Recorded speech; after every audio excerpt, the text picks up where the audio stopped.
Tom Inman. This is our bus. We just call it the bus. Come on in. I'll show you. What?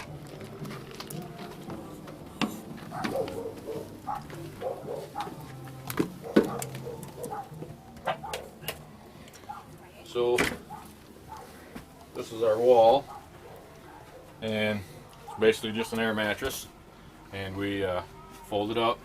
The walls fold up, and the whole wall slides forward 7 feet up to here, and then we can drive our Jeep in the back of it. I cut the floor out from in front of the door right there all the way to the back, and that's all new, so I could make the ramp and everything for the Jeep. And the big heavy wheel well right here is where the Jeep sits. The front bumper's right up here, and then this is the bathroom, shower room,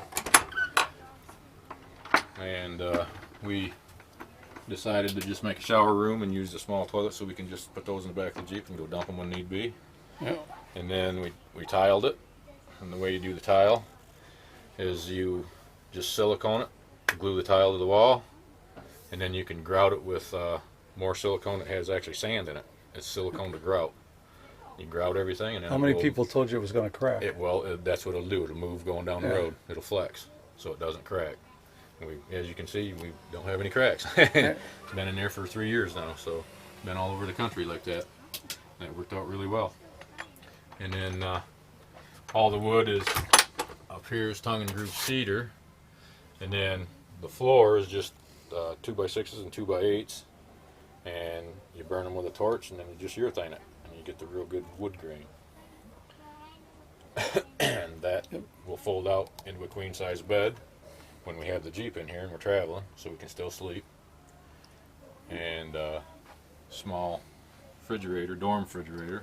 It's 110 volt. We have 2 solar panels, 4 golf cart batteries, 2 separate inverters. One inverter just runs the refrigerator, and the other inverter runs everything else. I took the original bus door out so I could put her seat up there. Right. And then made the new steps and the new door. I do like the door, the handles you got everywhere. This is my wife's touch. She went out in the woods where we lived and found vines and stripped them all down. We urethaned them, burned them and urethaned them. And she did all the carvings on the counter. And she did the stained glass window right here for the door. So we both worked on it for about 2 years. Yep. But it was worth it.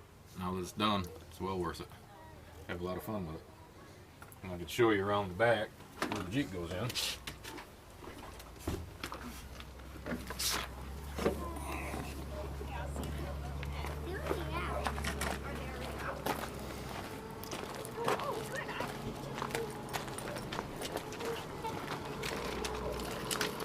So I had this was a handicap bus. I had a wheelchair lift in it. So I took the wheelchair lift apart, and I took the power pack out of it. I used a hydraulic cylinder to lift this gate up and down, and then there's a linear actuator to make that go up and down. And then that right there is the back side of the bedroom, which that all folds up and slides forward. And there's enough room to get that Jeep in the back of the bus. Very cool. Thank you. Yep, no problem. So this is the Jeep that somehow fits in there. Well, I hope you enjoyed that video of that great Skoolie, and in the coming weeks there'll be more, so please, I will see you next Saturday for a tour of another Skoolie. Steampunk Steve saying, see you on the road.